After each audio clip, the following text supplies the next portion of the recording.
Hey, everybody. Hi. I see that there are people out there. Don't forget that when we first get on, we'd love it if you would drop in the comments who you are and where you're from. This is, in fact, the April 2022 Pen Parentis Literary Salon. The theme this month is resistance. So we are very, very excited. This is my co-host, Christina Chiu. She is Hello. the outstanding curator of this salon series. So all of the people that you meet here are her fault. And we're actually really excited this month. It's a very busy month for us. While we're waiting, I'll let you know that the fellowship, so Pen Parentis obviously is obviously, if you're new, Pen Parentis is a nonprofit. We are a 501c3, and we help writers stay on creative track after they have kids.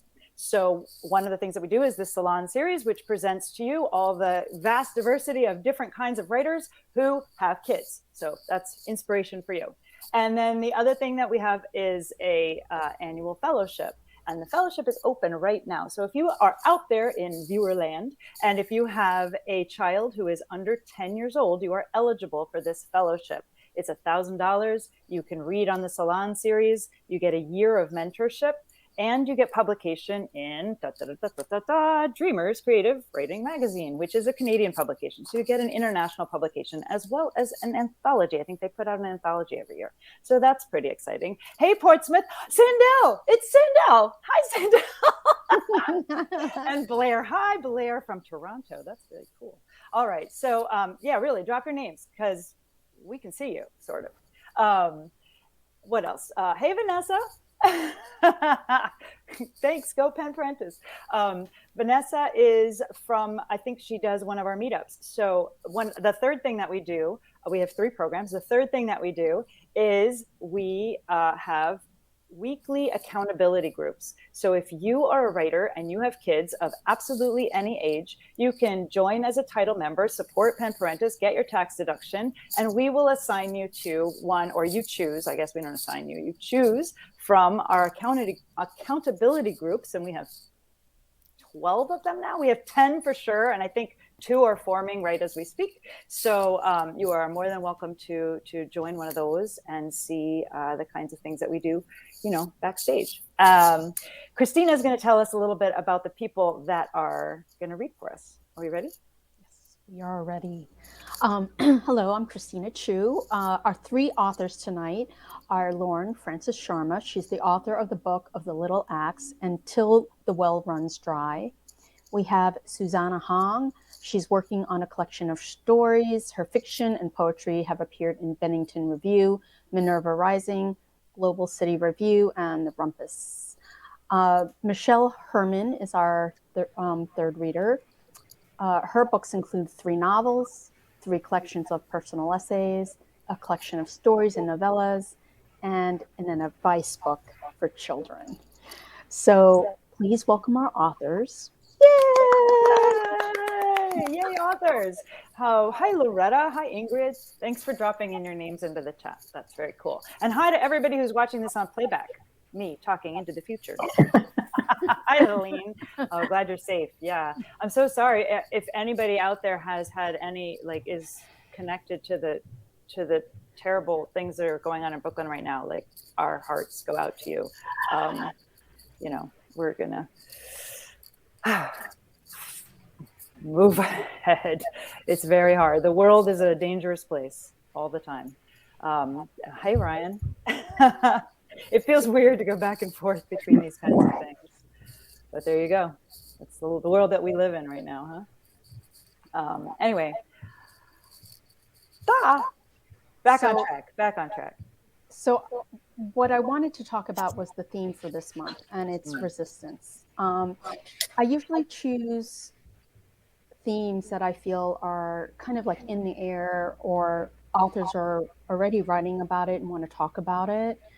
And so our writers often sign up for the sections that they feel are relevant to them. And so we have 3 authors that I'm really glad will be speaking to this theme of resistance. It's kind of a funky day today because in New York, it's like when you get hit, you're like, oh, it's like there's no bounce back. So I really would welcome some discussion about it and what your take is on resistance and how it might actually show up in your work. And let's introduce our first reader. Our first reader is going to be Susanna Horng. She's a mom. She lives with her family in New York City. Her work has been supported by a Jerome Hill Artist Fellowship in Literature, Niska Naifa Artist Fellowship in Fiction from the New York Foundation for the Arts, Virginia Center for the Creative Arts, and Catwalk Art Institute. Her fiction and poetry has appeared in Bennington Review, Minerva Rising, Global City Review, and The Rumpus. She's a clinical professor in liberal studies at New York University. Everyone, please welcome Susanna. Thank you. So I'll be reading a short story called What We Came For. What We Came For. The middle of one night, 9 months pregnant, our mother woke us. She was wearing her coat over her nightgown. Iris, she said, want to go for a ride? The only answer I knew was yes. Though it was a school night, I put on my coat and grabbed Charlotte's Web, my favorite book. I was only in the 3rd grade, but already had learned that I needed to carry a book with me at all times. Rosie, she said, and turned on the lights. Let's go. No way, Jose, Rosie replied. Cocooned under blankets, Rosie put up a struggle. While our mother bribed her to cooperate, I went to round up my grandparents, a gong and a ma. Without knocking, I entered their bedroom in the basement and flipped the switch. Agong sat up and put on his thick black glasses. Quick, I said in Mandarin. They must have thought my mother was going into labor, my adult self surmised when I revisited Beth's night. Seeing me in my coat and pajamas, they got ready. Amma pinned up her silver tresses and popped in her dentures. Agong struggled into 3 sweaters and a Persian lamb coat. Their bedroom was paneled with wood and carpeted with green nubs. It smelled like Tiger Balm, ginseng, and old farts. With us in the station wagon, our mother went looking for our father. We sped past cornfields, farms, and the old interstate into town. We circled around our father's office, the nursing home and hospital, and every faded motel until we found his car parked behind a roomy old colonial house with towering elms and a porch swing. Next door was a cemetery for daughters and children of the American Revolution. Our grandparents followed us into the boarding house. If they were confused, they didn't ask for explanations. Rosie and I had seen our father's car parked here before. A few times, our mother slowed down or bleated the horn, then drove home. Once we fell asleep in the car while she was inside. At home, after she thought we were asleep, she called her old schoolmate in Hong Kong. It took us years of eavesdropping to decipher her Cantonese and to puzzle out the stakes. Sometimes our parents yelled and threw things at each other. Sometimes our mother mailed onion skin aerograms to Taiwan, believing the Chinese tradition that all good children obey their parents. Inside the boarding house, our mother spread the picnic blanket in front of apartment 2 and made us sit down. We were embarrassed and scared and hoped no one from school lived there. Rosie hid her head with her coat and sucked her thumb. Sitting, Amma and I were the same height. Standing, she was half a head taller. Poor nutrition, our mother had explained in her nurse's voice. That's why no Kool-Aid. The foyer was spare and smelled like pine sol. The wallpaper had yellowed and come unglued in spots. On the door of apartment 2 hung a Confederate flag macrame. It looked like those sold in the hospital gift shop. Our mother rang the doorbell and waited, but there was no answer.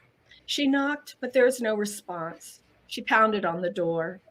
I peed myself. The warm urine felt comforting for a minute, but cooled to humiliation. If Rosie noticed, she would have taunted me. Pee, baby, pee, baby. Our mother stood over a gong, arms akimbo. Fetch your son, she said in Mandarin. He ignored her. "Let's go," I said in English. "Let's get out of here." My voice sounded foreign. "Fetch your son," our mother repeated to a gong, but he was mute. She paced the floor. Her black hair, styled like a halo during the workday, resembled a crown of thorns. Her watermelon belly protruded from her coat. An icy draft entered the foyer, followed by the bang of a street door. Footsteps clicked across the floor. An old white man dressed in a tracksuit stopped to survey us and crossed over to our mother.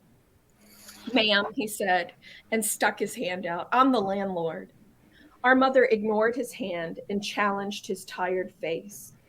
"You know who I am?" she asked. "Yes, ma'am, but I do have to ask y'all to leave." "We're not leaving until we've retrieved what we came for." "Ma'am, this is a domestic matter that should be settled in the privacy of your own home." "Are you a Christian?" "Yes, ma'am, but I still need to ask y'all to leave." "You feel good housing a whore?" "Ma'am, if y'all don't leave on your own accord, I'll have to call the police." "Apartment 2 has a telephone." Our mother pounded on the door again. Rosie opened her eyes and yawned. Our grandparents pretended they were elsewhere. "Did you hear?" our mother yelled into the door. "Your landlord is calling the police." The landlord shook his head and left. Agon watched him retreat to another gust of cold air. I jumped up and hugged our mother tight around the hips. I lay my cheek against her abdomen. "I'm tired," I whined. "I want to go home." "Did you hear Dr. Sang?" our mother shouted again and pulled away from me. "Your oldest wants to go home. She's cold and tired, and she wants to go home." Our mother ripped the macrame flag off the door and threw it against the wall. Rosie picked it up and began to pick it apart. Red and blue lights flashed through the front windows. Rosie and I ran to check it out. At the house across the street, a police officer climbed onto the lit porch and knocked on the front door. The landlord came out, shook the officer's hand, and gave him a man hug. The two men walked towards us and entered. My legs went numb. "Ma'am," the officer asked our mother in a kind voice, "what seems to be the trouble?" Our mother looked from him to us and burst into tears. She covered her face with her hands and sobbed. A gong flipped through my book and Amma picked lint off her cheepal. The officer took a handkerchief from his coat and offered it to her mother. She blew her nose hard, sounding like a goose. "Let's see if we can't straighten this out," he said. He rapped on the door. "Officer Prince." He held his badge in front of the peephole. "Please open the door. We'd like to speak with you." Rosie and I held hands. After a few minutes, Officer Prince knocked again. "Hold on," a timid woman answered. The deadbolt was unlatched and the door opened a crack. Officer Prince, the landlord, and our mother entered. Before they shut the door, we caught sight of our father's coat and doctor's bag on a rack and a fuzzy pink cardigan pinned with Missy Sowers' name badge. Missy Sowers was a pretty chestnut-haired switchboard operator 2 years out of high school. She played old maid and go fish with Rosie and me when we went to the hospital with our father to make rounds. There was always a nurse or doctor coming in to tell her what to do. She wasn't particularly good at cards either. She could make macrame and sold her crafts at the hospital gift shop. She gave lessons to the other switchboard girls and hoped to teach a class at the nursing home. She had promised to make something for Rosie and me. Rosie lay down on the picnic blanket. She finished unraveling the macrame and refashioned the string into a necklace and bracelet. I took my book from a gong and tried to enter a world so similar to mine, where the Arable and Zuckerman families farmed and exhibited livestock at the county fair. What I loved most about the story was the clever, selfless spider whose writing rescued the pig, her dopey, undeserving best friend from slaughter. Our father exited the apartment solo with his coat and bag. I tried to hug him, but he dodged me. Amma said something in Taiwanese to a gong. I wanted to ask her about things, but we couldn't speak the same dialect. Before I could ask a gong, he said in Mandarin, "All of this will change when your mother has a boy." From the window of the boarding house, I watched our father drive away. It was dawn, and my reflection stared back at me. the lace collar of my nightgown, my father's moon face, my mother's wide-set eyes and long eyelashes, a gong's potato nose, a ma's heart-shaped mouth, my long straight hair tucked behind pierced ears, two tiny jade teardrops dangling from my lobes. Officer Prince and the landlord emerged from Missy Sauer's apartment. They waited by the doorway while our mother finished up inside. It sounded as if our mother was talking to herself. We listened hard but couldn't make out specifics. I hovered near the door and saw macrame flowers in various stages on Missy's coffee table. Separated from the rest was a beautiful purple iris. Officer Prince folded our picnic blanket and escorted us to our station wagon. The bright morning highlighted our walk of shame. We returned to our empty house and climbed into bed. Our mother had kept us home from school that day. We woke in the late afternoon to discover that our new baby sister had entered the world. Thank you.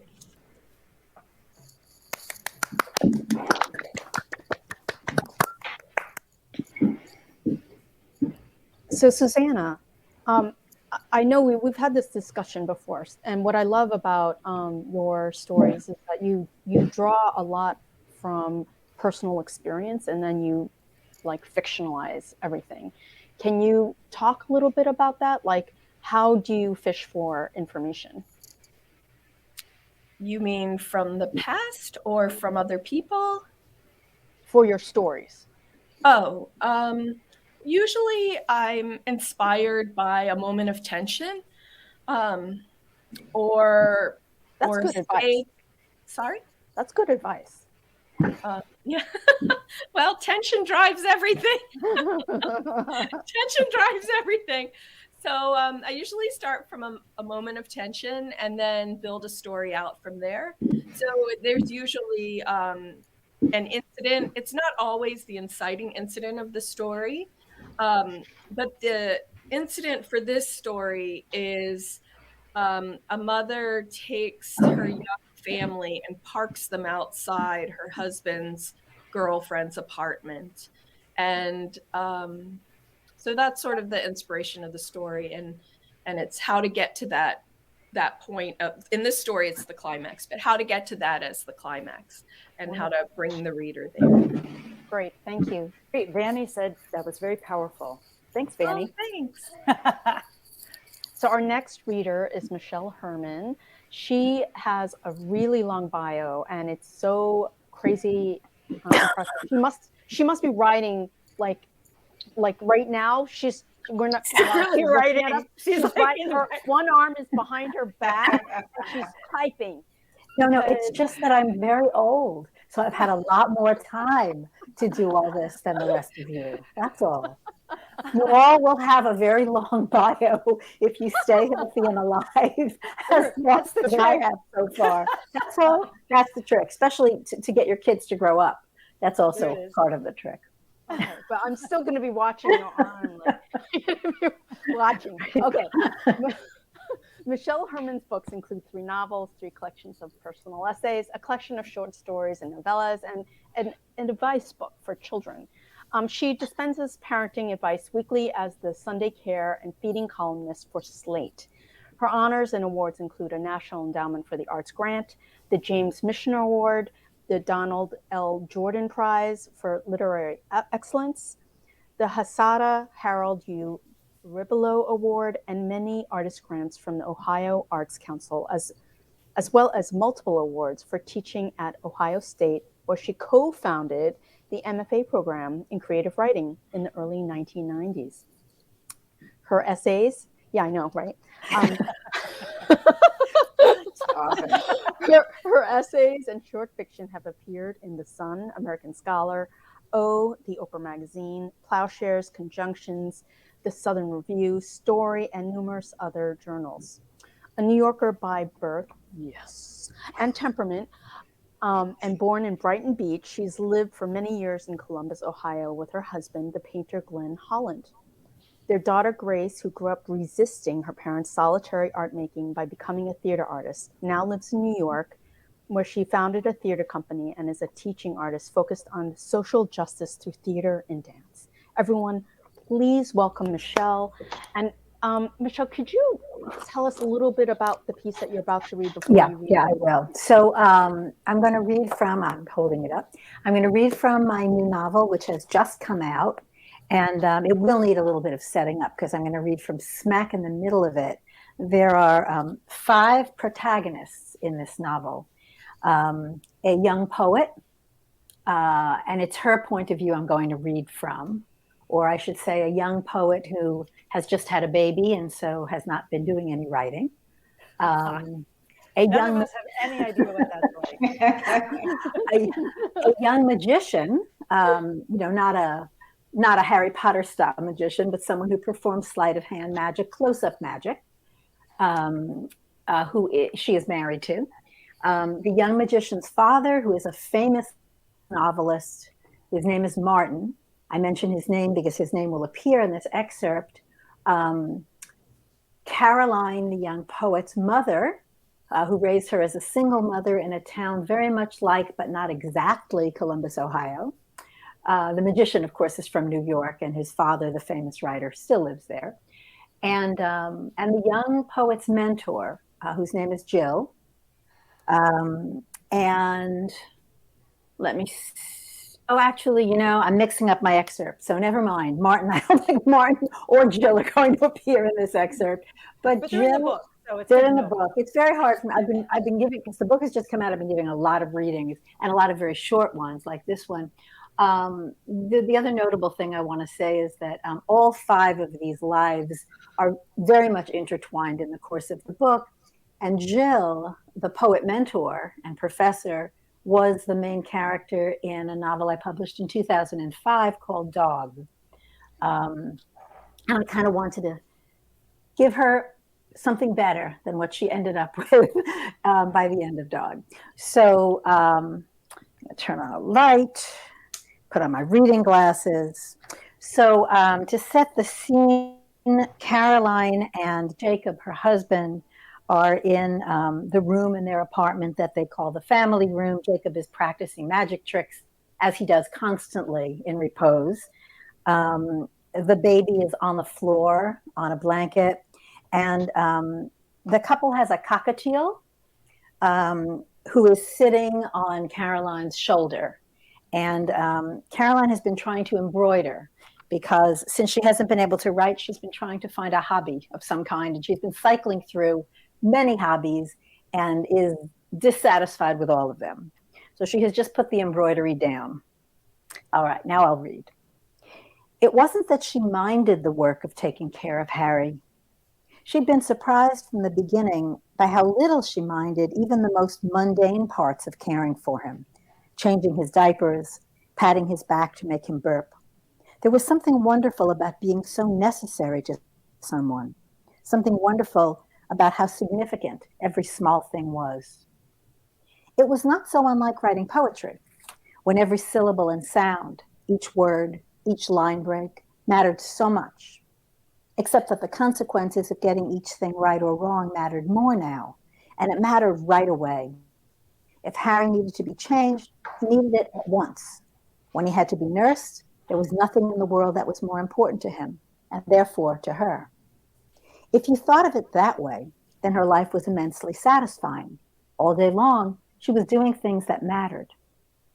She looked over at Jacob, and she must have sighed, because he looked at her too. His hands were still moving as he watched her. It'll get easier, I think, he said. Which part? She said. And then she said, anyway, it isn't all that hard. All the parts, Jacob said. And if it isn't hard, what is it? I don't know, she told him. Oh, Caroline, oh, Care.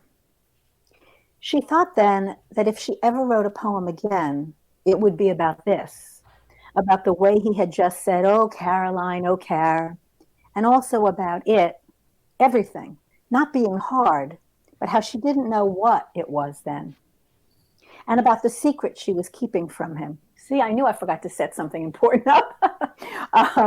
Jacob's mother, long before he met Caroline, left his father and therefore left Jacob too.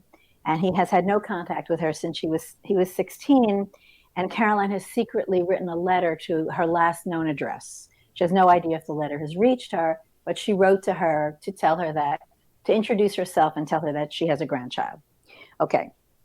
And about the secret she was keeping from him, the letter that would never, after all, she knew this in her heart of hearts, be answered.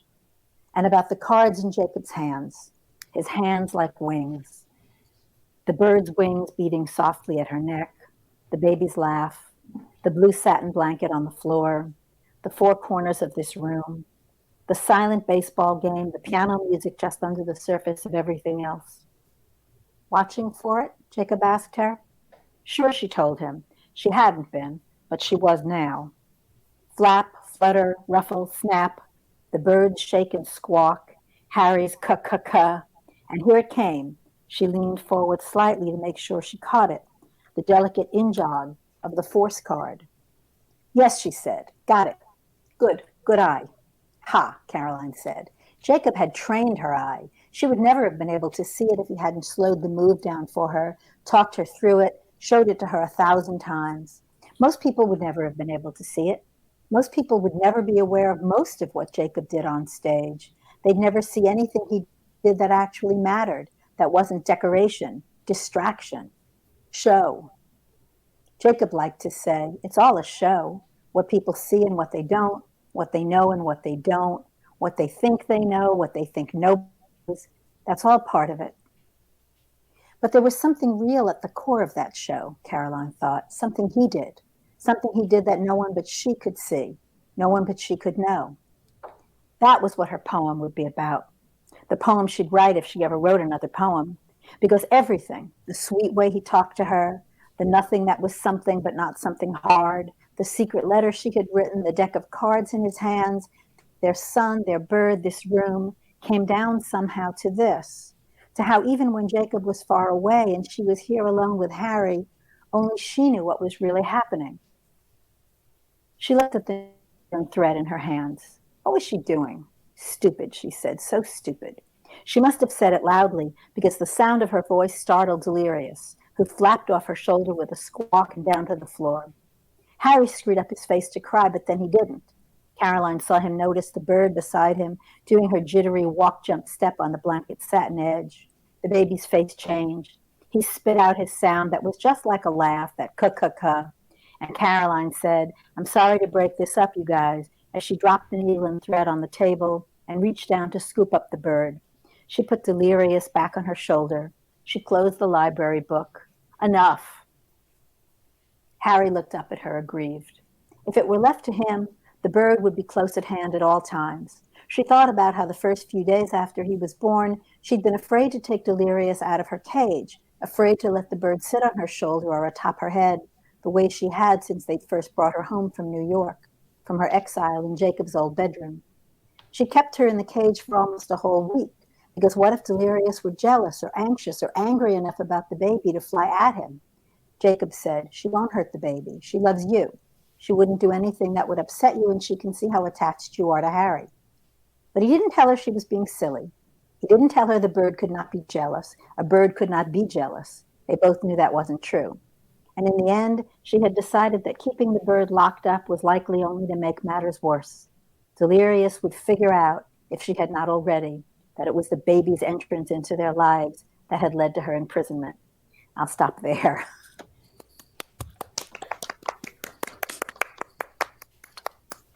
That's wonderful. Oh, thank you. Thank I'm you. sorry that I didn't set it up better. No, you did fine. You know how I think when I was getting my MFA, one of the pieces of advice I got was never write about children or animals. But you do it so beautifully. Like, you know, and I'm sure when you got to that part, everyone listening was like, "Oh yeah, remember that? You know, I have a story about my, you know." And Delirious is a great name for a bird, by the way. You know, I don't think there's anything more fun to write about than children and animals, frankly. But also the bird was where this book began. So she's a very important character. We don't get her point of view, but she's as important a character as any of the humans are. Oh God, I love that. I love that. Super fun. I love the fact that like the bird actually is intelligent, and we acknowledge that animals actually are intelligent, because usually Seriously, we birds don't. are so, especially that kind of bird, they're very long lived. Like all those. I'm interrupting. We interrupt this broadcast for sponsors. First of all, I saw Clydette show up in the front row. So, hey, everybody wave at the front row, please. Yay! Our front row is a really nice place where people can sit who are generous donors, and we appreciate them, and we like that they are in the front row. So one thing that I want to tell you is that the DeGroat Foundation sponsored this particular broadcast, and they have a very important announcement to make. And that is that they have a grant that is open right now. It is a $7,000 grant. It is called the Courage to Write grant. It is a very simple application. All you have to do is give a bio, a one-page application letter, and 5 pages of your current unpublished work. I think every single person who is watching right now needs to very quickly bookmark the DeGroat Foundation website, which is degroatfoundation.org. And we'll put it in the chat, and we'll put it on the ticker, and you'll be able to see, how to do it. But in the meantime, I just wanted to let you know that we really appreciate it. Oh, see, there it is, like magic. And I just wanted to let you know that we are very appreciative of your support, and anybody who wants to sponsor May, it's still open. So out there. Okay, back to the show. Okay, everyone, our final reader tonight is Lauren Francis-Sharma. She's the author of Book of the Little Axe, the 2020 American Library Association's Libraries Transform Book Pick, and a finalist for the Hurston Wright Award in Fiction. Her first novel, Till the Well Runs Dry, was awarded the Honor Fiction Prize by the Black Caucus of the American Library Association.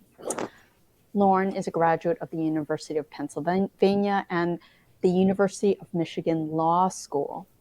Her more recent work can be found at Barrel House, Electric Lit, The Lily, as well as the anthology Us Against Alzheimer's. Lauren is a book reviewer for the San Francisco Chronicle, a McDowell Fellow, serves on the board of the Penn Faulkner Foundation, and is the assistant director of the Bread Loaves Writers Conference at Middlebury. She lives a bit important. Just a just only a tiny bit, but yeah. Only from Vermont to San Francisco. She lives in the Maryland suburbs of Washington, D.C. with her husband, 2 teenage girls, and their dog Bailey, and a bearded dragon named Ollie. Everyone, please welcome Lauren Francis-Sharma. Yay! Thank you. So Ollie has been given away, so I have to take that out of my bio. Poor Ollie. He was very important, but the teenager could not manage it. So thank you so much, and I love being here and sharing this time with you all. I'm going to read from Book of the Little Axe, and I am reading sort of in the middle of the novel, but so I'll set it up just a bit. It's 1830, and Rosa, who is my protagonist, is from Trinidad. Some things have happened on the island, which pushed her to North America, and now she's living on Bighorn Mountain, married to Edward Crow, who is a chief with the Crow Native Americans in Montana. Something tragic happens at camp, and Rosa rushes her son Victor away in the middle of the night. She hasn't told Victor what's really on her mind, and they're on a trail in the woods, and Victor is growing impatient with his mother.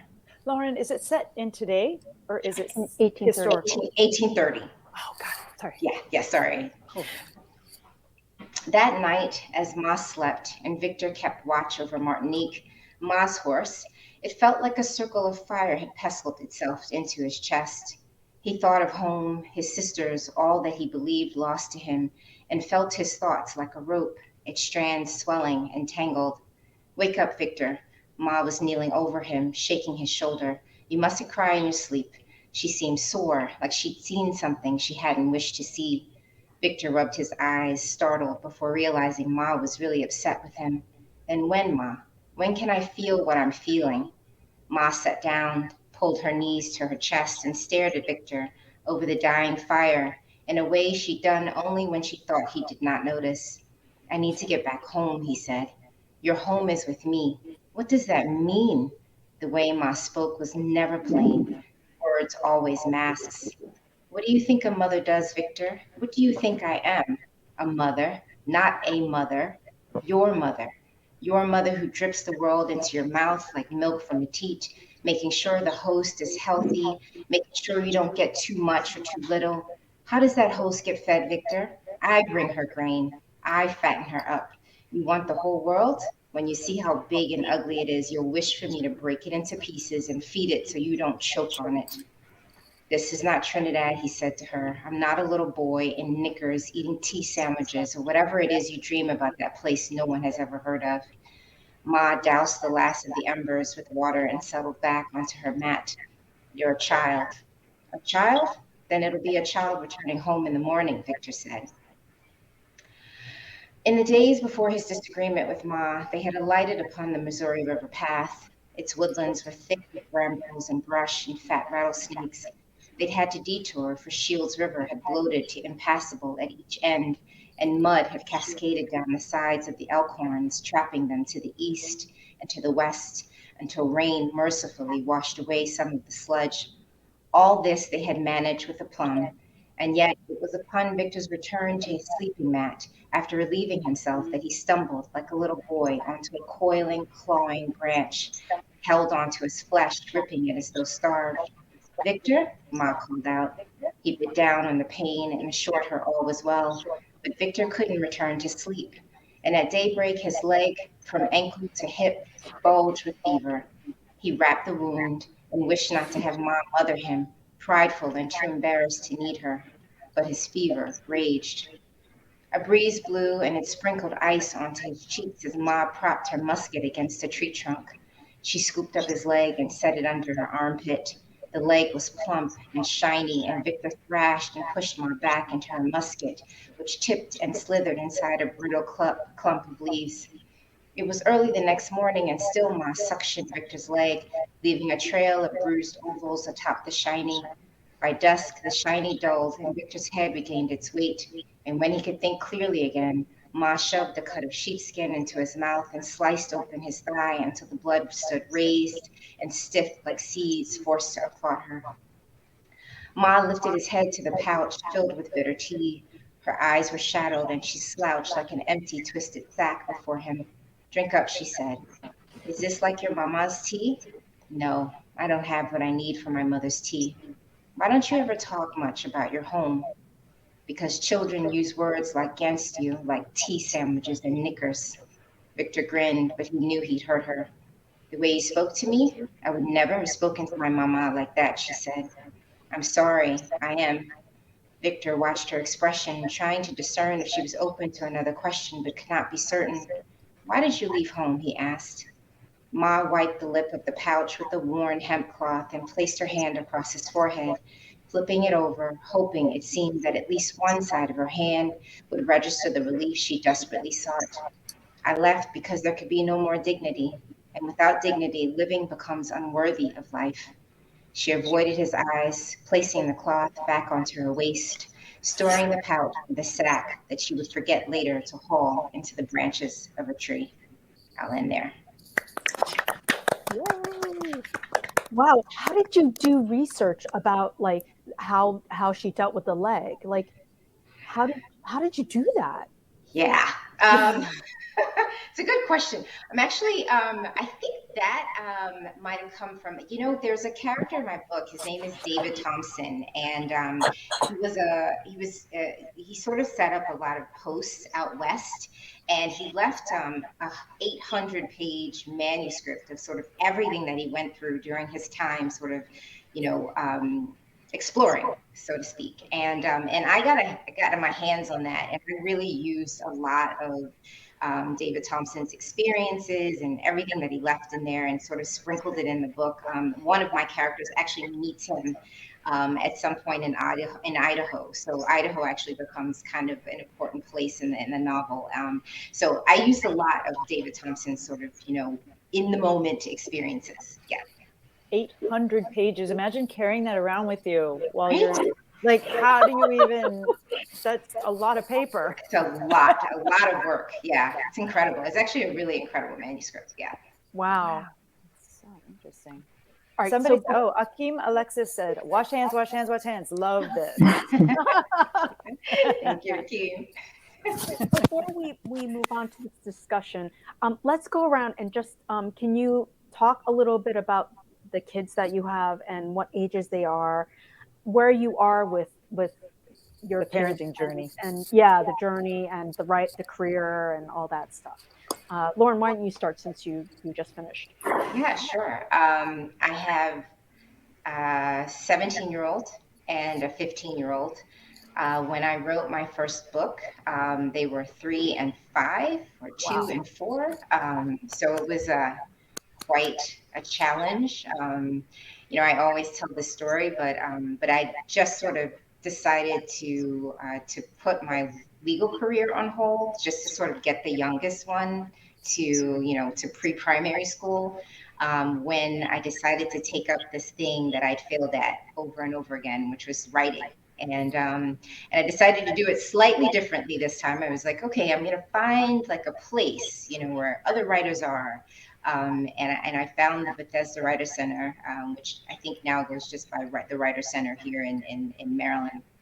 And I asked my sister to watch the kids for me on Tuesday nights from like 6 to 9.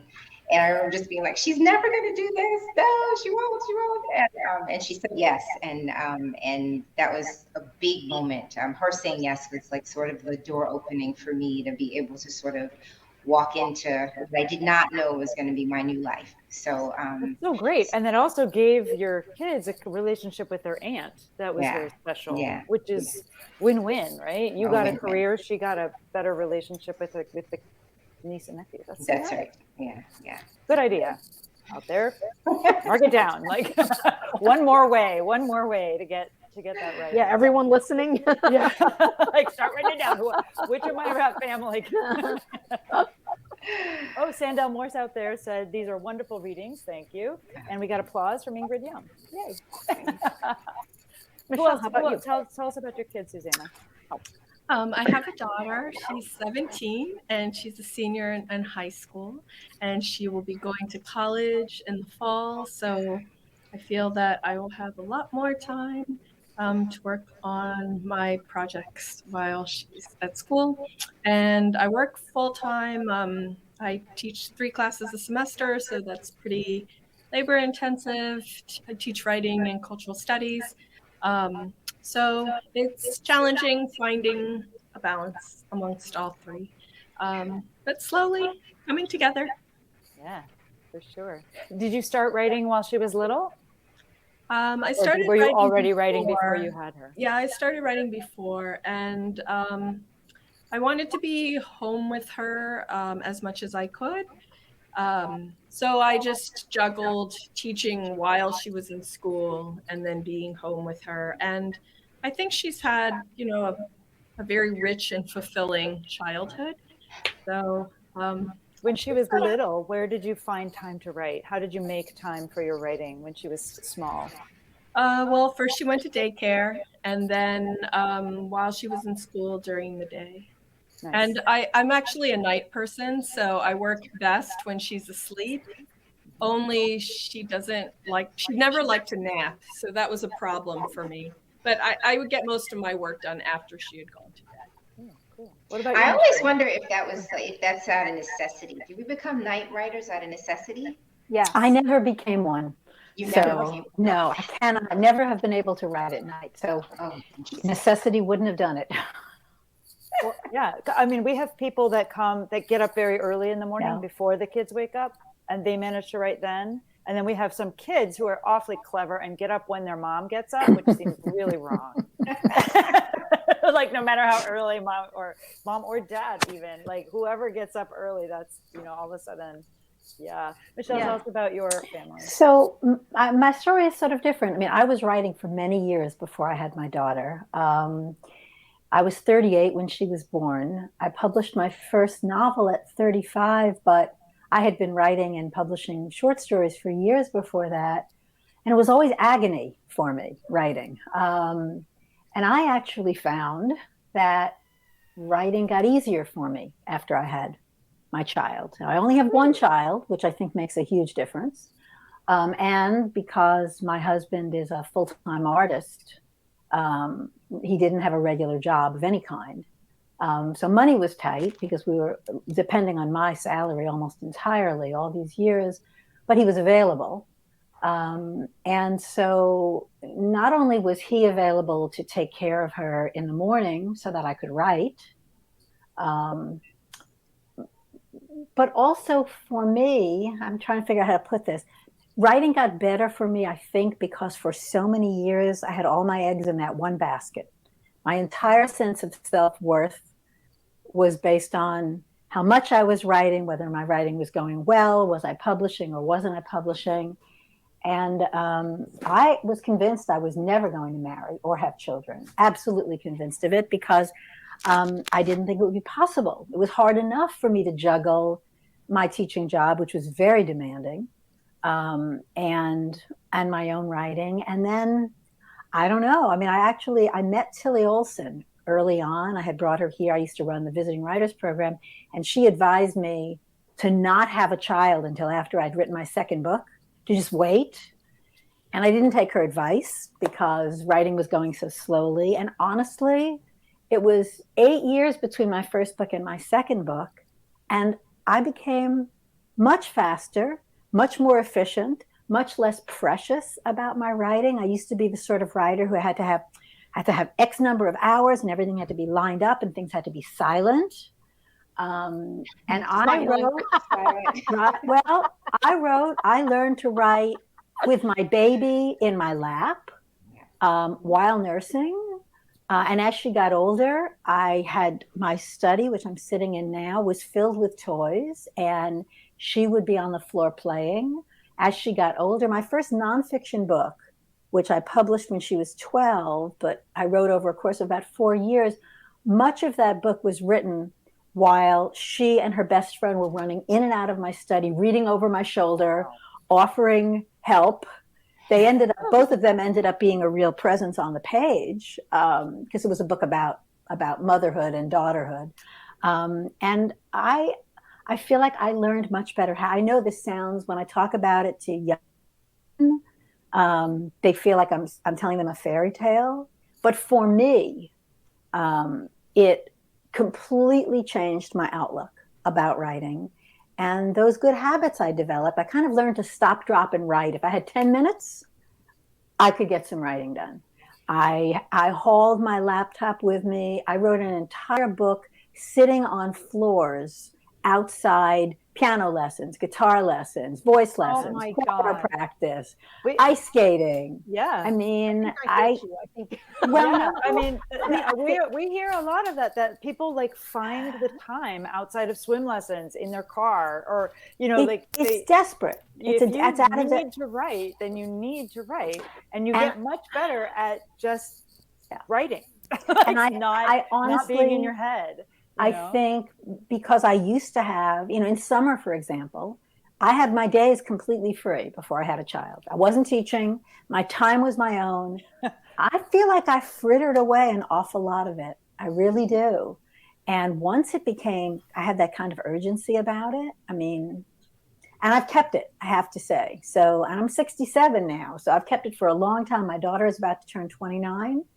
And as you said in your introduction, she rebelled by she always considered writing to be the most boring possible job anyone could have. Why would anyone want to sit in a room? Why would we want to invent worlds that people would? Well, so she found her own way to invent worlds, but she does it around other people. Yeah. Which is the key. It's very much more social, right? To do theater. Yeah. Absolutely. But it's interesting to me that both you and your husband were artists, and that you gave each other the space. I mean, it sounds like you also gave him the space to paint or sculpt. I'm not sure what kind of an artist he is, but he's a painter. Yeah. Yeah. So you gave him the space to create, and he gave you the space to create, even though you were bringing in money from it. Well, and I will say our situation would not work for everyone. I mean, to this day, we don't eat meals together. We are on very different schedules. I think that's the reason we've stayed married so long. Well, I think one of the fun things about these kinds of meetings is that you find out that there is no one right way. Like there is absolutely no right way to be a parent. There is no right way to be a writer. As long as you are parenting and your child is not, alive and good and hanging in there, hopefully, then, and happy, we hope. And occasionally, at least, I have teenagers, so, sort of happy. But and also that your writing is progressing, right? You're moving forward in something. You're getting something closer to finish. Hopefully you'll be finished and send it out, get stuff done, right? Yeah. Do either of you others have like funny stories of like how life and writing kind of interacted for better or worse with your kids around? They both funny. Well, they're all like, what? Funny. I'm like, funny. I'm not sure. I mean, I think as they get older, the stories become funny, but when you're living through it, it doesn't feel so funny. So hard. It's such a challenge. I mean, I have 15 and 17. They won't even touch my books. And literally, I think that they are, they hate them. I think they hate them. They feel like it takes you away. Yeah. Or they tell you that anyway, whether or not they actually. Yeah. And I mean, I'm sure that, that they're proud. But I also think that there is a sense that like, closing myself off, or, I have a kid who like rides horses, and I don't go in to watch her ride because I sit in the car and, and I do work. And I think that there's a strange balance. I drive her there, I drive her back twice a week, the whole thing. So I'm giving her what she wants, but I'm not fully always present. Because you have the infant in the car. That's right. Lauren, if you had chosen to be a surgeon, you would be in surgery, and you wouldn't be watching the horseback riding because you'd be in surgery. You got that right. This is just, all of us need to value our careers equal to everybody else's career. And writing is legit a career. And it's okay for us to be writing in the car and not watching horseback riding every single time. If she's doing a performance, you probably go and see the horse show, right? Yeah, I mean, you watch her to get her medal or whatever. Yeah, no, I think thank you for saying that. I think that's really important, because I think I don't say that enough to myself, and I don't hear it enough. I think the flexibility that's built into this career, makes it harder for people to sort of see it, Yes. You could do it like, and like what Michelle was saying, or was it, who was it? Which one of you said, I only have one child and therefore it's easier for me? Okay, well, each child is its own set of interesting needs. Oh, and absolutely. And the way you're going to be able to make it work. And I remember when I was pregnant, so I was 38 and pregnant, and one of my dearest friends in the world is, doesn't it? One of my dearest friends is the writer Laurie Siegel, who's now in her 90s. And she said to me, I wish I could do her beautiful Viennese accent, but she said, don't worry. For the first few months, all babies do is sleep. So you'll get lots of work done. And I had a baby who never slept. I mean, she never, the first entire year of her first year of her life, including the first, 2 weeks out of the hospital, she never slept more than 8 hours out of any 24 hours. She would sleep very briefly, 8 hours out of 24, and not in a row, but 8 hours total out of 24 hours. And I was exhausted, and I did no writing at that point. And I don't mean to say that I was like nursing her and writing during the first 3 months of her life. I just accepted the fact that I wasn't going to be writing. But I remember being struck by that, because Laurie's 2 children really did sleep in a little Moses basket at her feet. Mine never. She didn't start sleeping until she was a teenager, when she started sleeping like 16 hours a day. Just making up for it. but I also think, you know, as a teenager, Lauren, mine was really glad that I wasn't in her face, that I was busy with my work and wasn't bugging her.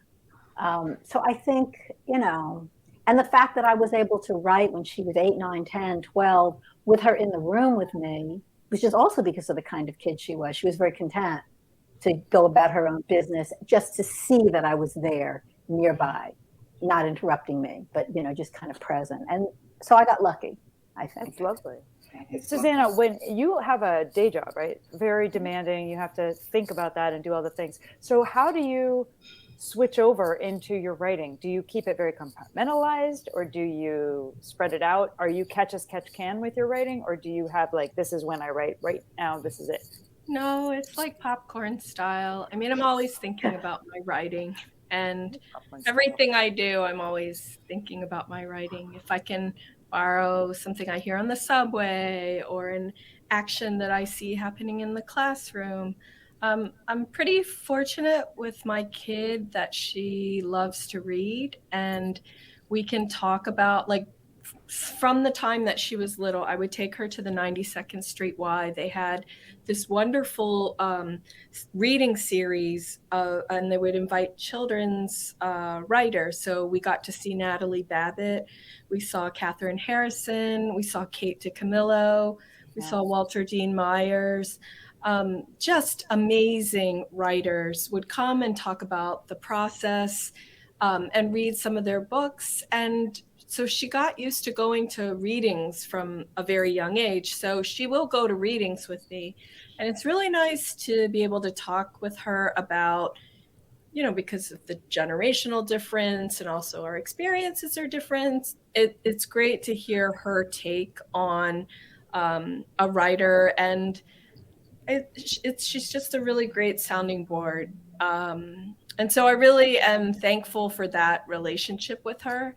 And it's sort of like, and so anyway, I'm always thinking about my writing. And she also writes too. She's a poet. So, and we took a free poetry, neighborhood poetry workshop together. And that was actually pretty funny because she was the youngest person in there. And she would, you know, she did a reading with all of us, and they were so kind to her. And just really big champions of her and her work, and they keep asking about her. So everything for me just fuses together. I don't compartmentalize or separate it. And you know, what I do with my students, because I teach writing, it feeds into my work. And I think being a teacher, a professor, has made me a better writer, because I get to look at language, I get to look at wordplay, I get to look at structure and form every day and think about it in creative ways. So I don't think I would be as specific a writer without that kind of constant honing. So I'm grateful for the job that I do, because it feeds into my writing. I have a question for you all. Since the theme is resistance, have you seen any kind of shift in your work when it comes to this idea of resistance? Yeah. How about well, I don't know if this answers your question, but you know, I was thinking about, I published this book right when COVID came out, as you know that, Christina, that's how we met, and you know, it was a tough time. But you know, even leading up to that, my very first novel was a book that I wrote, you know, based on my grandmother's story. But I remember thinking as I was writing it, I just have to write this so that someone will want to publish it, right? And I wrote it as sort of plot driven as I possibly could, you know, so that you could just, you know, you could flip those pages and you'd want to know, you know, and leaving cliffhangers at the end of chapters, and like very consciously sort of, I want to sell this book. And when I sat down to write Book of the Little Axe, which I just read from, I had a very different feel about the book. Like I wanted it to be quieter and more reflective. And I wanted to, I wanted it to have a little naturalist leaning. It was, it was also about this, this big thing that had happened in the Caribbean, and, and the effects of it. So it's a lot of historical stuff that I wanted to build into it as well. And I had to keep telling myself, it's okay, resist the marketplace, like resist the sense that, like, you have to play to the market. And it was like a never-ending thing that I kept telling myself, it's all right. There are readers out there who can handle a slow burn, who can manage, kind of a slower build, this text that feels a little bit more heady than my previous one. And I'm sorry, I didn't. Oh, sure. No. Was your agent receptive to this? Did you already have an agent at the time, and were they receptive to this? Sure. Yeah. I mean, I have one of those agents who's like super supportive of anything I want to do, as long as it's good. Dream if it's agent. good, it's great. And frankly, coming out in the middle of COVID, I don't know if it worked out the way that I thought it was going to work out. I mean, but I would like to think that the book ended up better for that present sense of just block it all out, resist the urge to sort of, to just make it fast and quick and dirty, right? So anyway, I don't know if that answers you, Christina, but I was just I think that's a really good answer. Very interesting answer. Very, very good. I think sometimes it's with your first book, especially, right? You're thinking like, the reality is, if I'm going to sell a book, it's going to be more plot driven, but that's not necessarily true, because there are actually a lot of literary readers. Yeah. And for my part, I wouldn't know how to do what Lauren's talking about. I wouldn't know how to begin. So I'm full of admiration and envy that you were able to write your first book that way, honestly, because it's baffling to me. I don't really understand. I guess because I don't read. I'm not that interested in like what happens in books or in life. I'm much more interested in how people feel and their relationships with each other.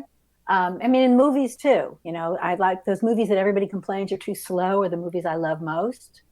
And I'm always fascinated by and I have students who are former students. I've been teaching for 34 years. So I have former MFA students who are immensely successful, who write big books that are where people turn the pages eagerly. And it's beyond me. It's really interesting, though, when I was listening to you talk about resisting that impulse that I don't even know about, I realized that when I think about resistance, I think about both in my own life and in the lives of my female characters in every book and every story I've ever written, the resistance to have what seems like a normal life. I mean, the pushback of like not wanting what everybody else tells you should want, right? I was so afraid of it because of, I kind of wanted to model myself on Henry James. What a thing for a young woman to want to model herself on. But I had not thought until Christina asked about ideas about resistance, that there is at least one, and in some cases many female characters, certainly in Close-Up, there are several who are so resisting the idea of motherhood and resisting the idea of romantic relationships for one reason or another, either because they're artists or because, in the case of Caroline's mother, she just doesn't want to have to answer to anyone, and she was resentful about having raised a child on her own, which was sort of thrust on her. And so it's as if my life became a matter of resisting my own resistance, if that makes sense. Yeah. And I will say I'm about to enter a completely new period of my life, because I'm retiring from teaching after 34 years. Wow. And Congratulations. That's very 4 exciting. more classes to teach, 4 more class sessions. I'm counting them down. And 4 more MFA thesis oral exams to give. And for the first time in my entire life, I have the thing that in my 20s I wanted. I don't have to have a job. I don't have a child to raise. it remains to be seen what that's going to feel like. I'll get back to you and let you know. Definitely let us know. Yeah. Amazing. Susanna, how about you quickly before we... Oh my God. You know how that Yeah, I don't have anything profound to say. I just feel like my daily existence is, trying to navigate around and I guess not to be affected by just everything that's going on in front of us and trying to keep my equilibrium. So it's really distracting to see the news, the world. It's very hard to get away from it. Your phone gives you the headlines, whether or not you want them. It's very much in everybody's, stream. It's very hard to get away from that and really open up your mind to sort of just be creative. So it's not surprising, It's a very busy world out there. Lots of violence and things. So before we end, I really want to be able to tell everyone in the audience out there that our next salon next month will include Jacqueline Michard, Sadiqa Johnson, and Marie Lee. So please join us next month. You have to, because Jacqueline has 9 kids. wow. And 23 New York Times best-selling books. Thank you. So don't say you can't do it. you and your 4 kids, like 9 children. See, 9. That's a lot. And 23 New York Times best-selling books, like my head. So that's going to be on May 10th. And of course, you're all welcome to come back. If anybody out in the audience has any, Lara H says, congratulations on your retirement. If any of you have any questions, this would be the moment to ask that if you have any, to ask the audience, for the audience to ask the authors any questions that you may have, drop them in. If writers ever retire. If writers ever retire. Well, I'm not retiring as a writer. I'm only retiring as a college professor. So the question is what it's going to be like when, all writers ever want is time. Yeah. And for me to have nothing but time. Well, until I have my first grandchild, because the plan is as soon as my daughter has a child is for my husband and me to pull up stakes and move back to New York and be there so that I can do this all over again with her child. But more on your own time. You can always give it back. So it's the dream of when you're a young mom. Where you're like, if only I could just give it away for a little while so I have some space. Yeah, I think this will be perfect, actually. It's very exciting. It's all very exciting. What do you guys have coming up next? Susanna, Lauren, what are you guys working on now? Well, I'm working on a novel and I'm about 2/3 of the way through. So I'm I hope to finish it by the end of the summer. Good luck. That's really exciting. And Lauren, what are you working on? Yeah, I have a novel as well, set in Baltimore in like 1919. So another historical novel. I think this is my last though. You like the research, or is it the research that triggered it? Was it doing the research for the other book that triggered this one where you were like, oh, wait, I must write about this too? No, I think there's this sort of, this sense, particularly for stories about Black people in particular, I feel like there's so much that we haven't been able to say, to read about, to uncover. So I just feel this incredible desire and need to sort of, get these stories out there. Yeah, every story. Yeah. That's great. But historical fiction is just it's challenging, right? You gotta figure out how people button their pants and go tinkle. You're not kidding. There's a lot of that where I do editing on the side, and sometimes I get a historical novel, and I'm like, no, that's not like, and you have to be like, okay, is it okay in a novel for them to be, Bridgerton-y and just do whatever they want, or does it have to be it's more... not okay. It's not okay, right? No. It depends. You can Bridgerton, you can just make up your own thing. This is one reason Bridgerton drives me crazy. But it's really interesting because it's fiction. If you say it's fiction and you're just rewriting it, we can do it in the future, right? That nobody has any problem with us rewriting the future in any which way we want to. No, it's true. Why can't we rewrite the past any way we want to? You have as long as it's like, this is a story, you know? But I mean, I'm sure that all the historians out there will soon be flaming me. Well, yeah, how dare I? Lauren, I really feel like you do a lot of like reclaiming history a little bit, you know, so I think that is really, really important.